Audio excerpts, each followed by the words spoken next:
ফুলবাড়ীতে মাদক কারবারিদের শাস্তির দাবিতে মানববন্ধন ও বিক্ষোভ মিছিল। মোহাম্মদ সামিউল ইসলামের পাঠানো রিপোর্টে থাকছে বিস্তারিত। দিনাজপুরের ফুলবাড়ীতে মাদকদ্রব্য বিক্রি বন্ধসহ মাদক কারবারিদের শাস্তির দাবিতে মানববন্ধন ও বিক্ষোভ মিছিল করেছে সচেতন এলাকাবাসীরা। মঙ্গলবার 17 ডিসেম্বর বিকাল 4:30টায় উপজেলার শিবনগর ইউনিয়নের দাঁতপুর এলাকায় এ মানববন্ধন করেন। পরে তারা একটি বিক্ষোভ মিছিল বের করেন। মানববন্ধনে দাঁতপুর মসজিদ কমিটির সভাপতি আব্দুর রহমানের সভাপতিত্বে বক্তব্য রাখেন ইউপি সদস্য মঞ্জু আরা বিউটি, ইউপি সদস্য দিলীপ কুমার রায়, স্থানীয় এলাকাবাসী আফতার আলী, আব্দুর রহমান, মাসুদ রানা, বেলাল উদ্দিন ডেভিড, হাসান আলী, সাবেক ইউপি সদস্য সাজিদুর রহমান, শরীফুল ইসলাম, নাসিম, মেনাজুল, আশরাফুর প্রমুখ। এ সময় এলাকাবাসীরা তাদের বক্তব্যে বলেন, মাদক কারবারিরা এলাকায় দীর্ঘদিন যাবৎ গাঁজা, ইয়াবা, হিরোইন সহ বিভিন্ন মাদক ব্যবসা চালিয়ে যাচ্ছে।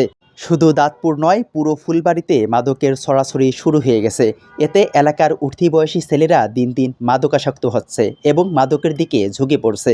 এ কাজে বাধা প্রদান করলে তারা এলাকাবাসীদের হুমকি দামকি সহ ভয়ভীতি দেখিয়ে আসছে।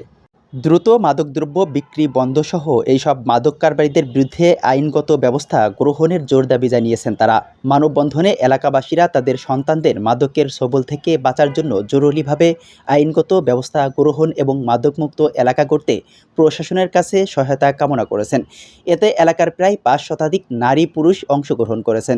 বিষয়টি নিয়ে কথা বলে ফুলবাড়ী থানার ভারপ্রাপ্ত কর্মকর্তা ওসি AKM খন্দকার মুহিবুল জানান, ওই এলাকার সবচেয়ে বড় সমস্যা মাদক ব্যবসায়ী জলিল পরিবারকে নিয়ে। ইতিপূর্বে জলিলকে গ্রেফতার করা হয়েছে। সে বর্তমানে কারাগারে সাজা ভোগ করছে। এলাকাবাসীর অভিযোগের ভিত্তিতে তার স্ত্রী এবং ছেলেকেও গ্রেফতার করে ভ্রাম্যমাণ আদালতে 6 মাসের জেল দেওয়া হয়েছে। জনবল সংকটের কারণে কিছুটা সমস্যা হচ্ছে। এ বিষয়ে আমরা আমাদের পক্ষ থেকে সর্বোচ্চ চেষ্টা চালিয়ে যাচ্ছি।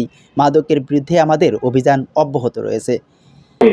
আমরা কোনোভাবেই চাই না যে এর পরবর্তীতে কেউ দেখেন, একটা বাচ্চা আমাদের ক্লাস 8-এ না পড়তেই কিন্তু তারা নেশাগ্রস্ত হচ্ছে, কারণ আমাদের গ্রামেই মনে করেন বিক্রি হয়।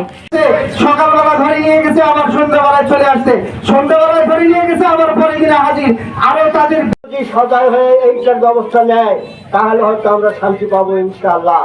হাসান, ই টেলিভিশন।